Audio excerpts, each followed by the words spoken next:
Hello and welcome to this video tutorial. This is showing you how to structure your answer in order to maximise your marks. I will use a student's example to illustrate how you might want to structure your answer, and it also aims to show you the value of practicing 10 markers and any other exam questions, because you'll get more confident and then you can submit them and gain more feedback from your tutors. So we are focusing on how to structure your answer to score well on an outline and explain 10 mark. So what is exactly an outline and explain 10 marker? Well, it's a question that is asking for 2 balanced paragraphs.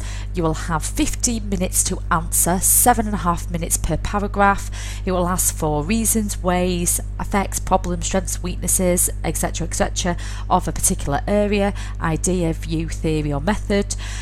Just make sure that you look for the question hooks, as this question will require you to make the link between the two, and I'll refer back to that in a mo. And this will only appear on theory and method on paper 1 or 3 and on all the topics on paper 2. So here is a basic generic mark scheme so you can see what you need to do. Focusing on the top band, you need to show good knowledge, which is shown through keywords, concepts which are relevant, and any other specialist terms that might be explained to show your understanding. There will be 2 applications of relevant material, so linking to the question, and I'll explain this in a more detail in a mo. And lastly, appropriate analysis. So the best way to explain good structure in a 10 mark outline and explain is to explore exactly what the question is asking you to do and understand where the marks come from. So with any questions, before you start answering, the key is to ensure that you understand what the question is asking you. So what I would recommend is that you read the question once, then when you read it again a second time, this time underline the trigger words or hooks that are placed within the question, using a minute or so out of the 15 minutes to give a brief plan of ideas, which will then mean 2 things.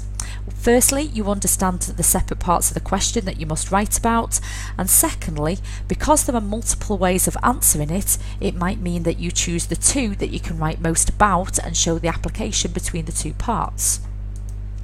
So why underline? Well, underlining and highlighting focus your attention to what the question actually is asking. I like to refer to this as part A and part B. So these are the 2 parts of the question from 2 separate aspects of the spec that the examiner expects you to show application of knowledge.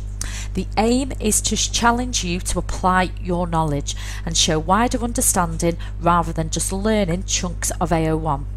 So in the case of the specification that you're asked to show here, you've got sample techniques, which is part of the research design, and also linking it to sociological research, which could be bullet point number 5, the conduct of research, in particular from a theoretical viewpoint.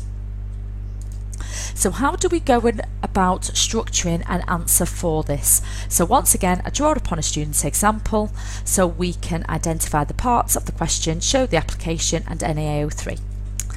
So as you can see, in answer to this question, this student has written a chunky paragraph which should take about 7 minutes to write. So let's isolate the different parts. The first part of the paragraph is about the sample technique. So this links to the first part of the question, so we're going to indicate that in red, and this is the student's knowledge about a sample technique. So as you can see, they've used snowball sample. It gives a bit of knowledge about why a sociologist might use them. It's about deviant groups. The researcher might not know a large sample of criminals, so we might get in contact with 1 or 2 and then suggest others, leading to the sample growing like a snowball. So that's a reasonable explanation. And then what they start to do is discuss part B, the sociologist that might use them. But then what the student does start to do is make the link between the 2.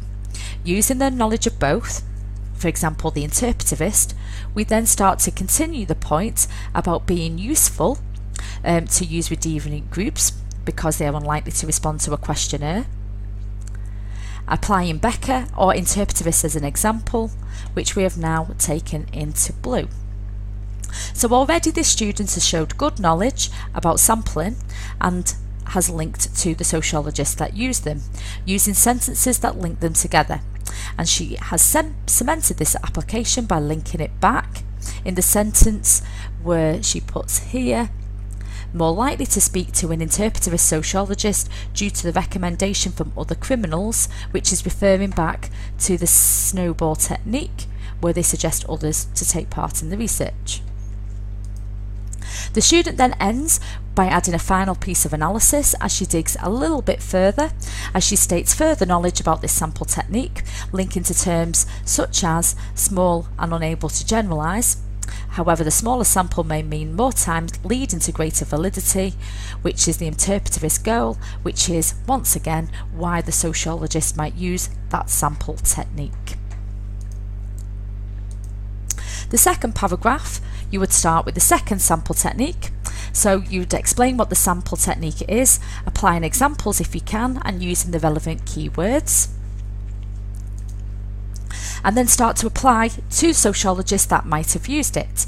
Some specific examples are Wilmot and Young, so they used in the Bethnal Green study every 36th name on the electoral register, or in terms of Patrick with the Glasgow Gangs.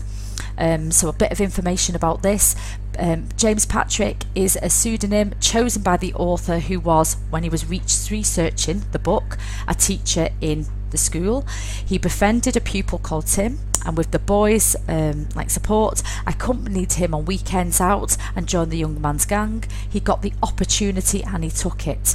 Part of that opportunity was because he looked young enough to fit in with the gang that he was researching. The sample was the gang that was available at the time, and Patrick studied them whether they knew it or not. So in this case, it was covert. So you'd need to show the link between positivist or interpretivist and why they might choose that particular sample. So as I've already discussed in paragraph 1, a lot of sociologists that are interpretivist and that they have the main goal of gaining validity and valid data to add a more of an authentic understanding of individual behaviour. So that's why sociologists such as Becker and even Patrick in this case use one of the less representative sample techniques due to the group that they aim to research. Whereas you might want to refer to one of the other sample techniques and talk about positivists who have the main goal of representativeness and reliability using a more scientific technique because they want to be able to make generalizations with their research. So they'll aim to get a larger sample through some of the other sample techniques such as systematic random sampling. So therefore, using the guidance including some of the websites below, have a go at writing that second paragraph. Now, to ensure that you don't miss any of the parts of the question out, you might want to use a template, and that might help you for a number of reasons. They show knowledge of both parts of the question, giving examples of studies, applying keywords, adding the detail to avoid the answer being brief, and it also shows a linking sentence which ties both parts together with a short explanation, which is basically what the question's asking you to do. Remember, if you don't show application between part A and part B, you're capping yourself at 3. Lastly, further comment to give analysis. So if you prefer, you can use this template, you can copy it out, practice this question. It allows you to organise your thoughts, prompts you to show the link between the two. And if you want to try it on another question, use a video tutorial. There's one which is about practical advantages, disadvantages of using documents. Again, use the links below and have a go at checking your answers. So overall, when answering a 10-mark outline and explain, remember to show AO1 knowledge of both parts of the question, part A and part B, and show how they link together. If you don't, you cap it at 3. Oh, I should start rapping or something, right? So then offer a further explanation or analytical point to finish. So thank you for watching. As always, if you found it useful, please click like. Any questions or comments, please pop them below, and have a go at some of the other 10 markers. That is linked below. There is also plenty of links linking you to revision websites, which allows you to revise sample techniques. Once again, have a fabulous evening, fabulous day, and massive thank you for listening. Goodbye.